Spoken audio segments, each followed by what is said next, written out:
NEWS.MC on Monaco Info is brought to you by Monaco Legend Properties.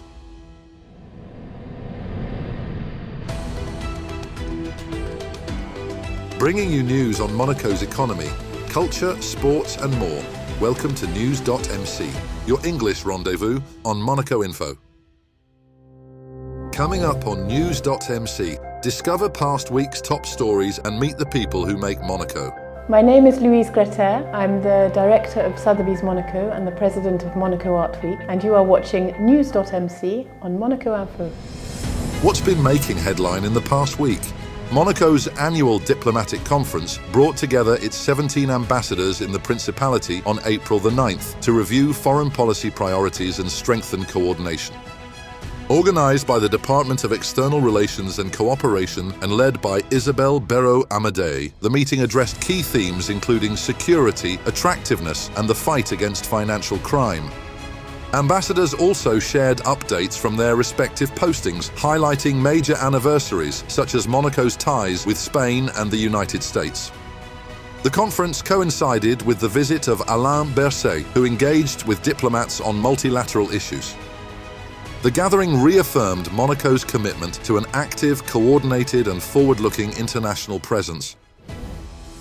His Serene Highness Prince Albert II joined around 50 students from Monaco and Beausoleil for the 5th edition of the Olympian Clean Up on April the 9th, a litter-picking initiative promoting environmental awareness. Participants walked a designated route collecting waste, with a particular focus on cigarette butts while sorting materials for recycling. Organised in partnership with the Monaco Olympic Athletes Association, the event combined practical action with the promotion of Olympic values such as respect and responsibility. Beyond cleaning public spaces, the initiative aimed to educate younger generations, encouraging them to adopt sustainable habits and play an active role in protecting the environment. Charlotte Casiraghi met readers at the Caroline Media Library on April the 9th, presenting her latest book, Fêlure, during a literary event and signing session attended by family members. The work offers a philosophical exploration of human fragility, drawing on references from writers such as Francis Scott Fitzgerald and Marguerite Duras. Rather than a novel or autobiography, the book reflects on how personal fractures can shape identity and resilience. Following the discussion, Casiraghi engaged with attendees, answering questions and sharing insights into her writing process.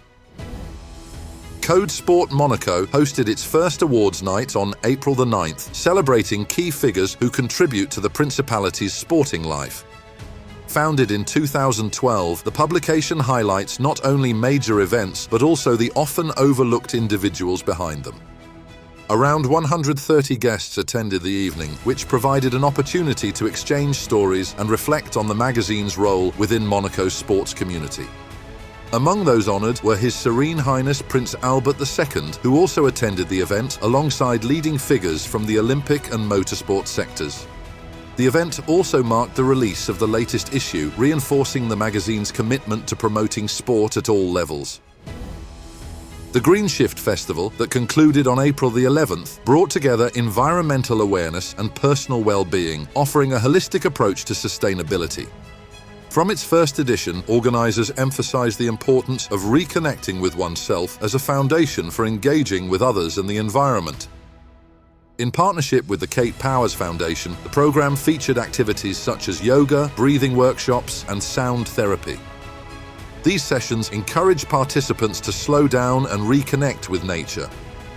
By linking inner balance with ecological responsibility, the festival highlighted how personal well-being can support environmental action, providing attendees with new tools to foster both individual health and a deeper connection to the world around them. The 119th edition of the Rolex Monte Carlo Masters, which concluded on April the 12th, once again confirmed Monaco's place at the heart of the tennis world, delivering a week of elite competition, dramatic matches and a spectacular atmosphere unique to the Principality. Set against the iconic backdrop of the Monte Carlo Country Club, the tournament brought together the sport's biggest names and rising stars in one of the most prestigious events on the ATP calendar. The standout story of the week was the extraordinary run of Valentin Vachereau, whose performances electrified home crowds. The Monegasque produced a series of impressive victories over top-ranked opponents, including Lorenzo Musetti, Alex de Minaur and Hubert Hurkacz, propelling him into the semi-finals and into the world's top 20. His journey captured the imagination of fans and marked a defining moment in his career. Vacherot's run came to an end against Carlos Alcaraz, who advanced to the final after a high-quality encounter. His Serene Highness Prince Albert II was present to congratulate the Monegasque alongside Melanie Antoinette de Massy, highlighting the pride felt across the Principality. The tournament concluded with a blockbuster final between Alcaraz and Yannick Sinner, following Sinner's victory over Alexander Zverev. In doubles, Hugo Nys narrowly missed out on the title. Blending world-class talent with emerging stars, the 2026 edition once again showcased Monaco's ability to host sporting excellence at the highest level. AS Monaco Natation secured a historic French National 1 title after defeating Marseille 14-12 in a decisive final on April the 12th. The Monegasque side capped a dominant season, winning 21 of 22 matches and demonstrating consistency, resilience and strong team spirit throughout the campaign. Backed by enthusiastic supporters and watched by His Serene Highness Prince Albert II, the team led from half-time to the final whistle to seal victory. The title now opens the door to the elite level, confirming Monaco's growing presence in top-tier water polo. The expansion of Nice-Côte d'Azur Airport's Terminal 2 marks a major upgrade for the region and Monaco's primary international gateway. Inaugurated on April the 14th in the presence of His Serene Highness Prince Albert II, the project increases annual capacity from 14 to 18 million passengers, following record traffic in 2025. Improvements include expanded check-in areas, upgraded security, and 6 new boarding gates, enhancing efficiency and passenger comfort. Environmental measures have also reduced CO2 emissions, reflecting a focus on sustainability. With new routes and stronger global connections, the airport is set to play a key role in supporting Monaco's accessibility and continued international growth. The Princess Grace Hospital Centre has introduced a new mother and child unit designed to keep parents and newborns together throughout hospital stays. Featuring 4 specially designed rooms, the facility recreates a calm, family-like environment where parents can remain day and night, reinforcing early bonding. Built around a zero-separation approach, the unit prioritises emotional well-being alongside advanced medical care. It forms part of the hospital's wider paediatric centre, which also includes a renovated maternity ward and modern delivery facilities, further strengthening Monaco's commitment to family-centred healthcare. Monaco Fashion Week returned for its 14th edition, beginning on April the 14th and positioning the Principality as an international fashion hub. Organised by the Monaco Chamber of Fashion, the event featured runway shows, conferences and networking moments focused on innovation, sustainability and ethics. Around 30 designers from Monaco and abroad took part, including emerging talents and established names.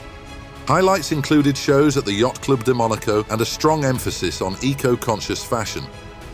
The programme aimed to promote creativity while reinforcing Monaco's role as a global showcase for international design talent. Isabelle Berro-Amadeï undertook a working visit to Senegal on April the 15th, reaffirming Monaco's long-standing commitment to development cooperation. In Dakar and the Saloum Delta, she met local partners and beneficiaries of projects supported by the Principality, building on more than 20 years of collaboration.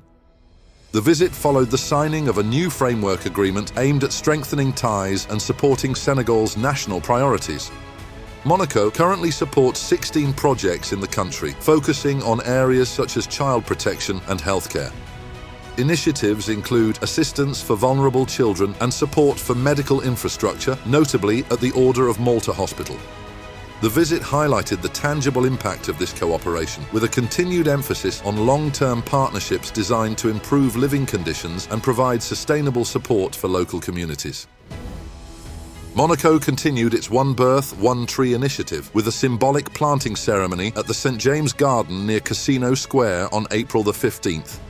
Parents, children and officials gathered to celebrate the 732 births recorded in 2025, represented by a newly planted carob tree. Launched in 2008, the programme has led to more than 15,000 trees being planted, both locally and in surrounding regions. The choice of the resilient Mediterranean species reflects values of growth and longevity. By linking each birth to a tree, the initiative reinforces Monaco's commitment to sustainability while creating a lasting bond between future generations and their environment.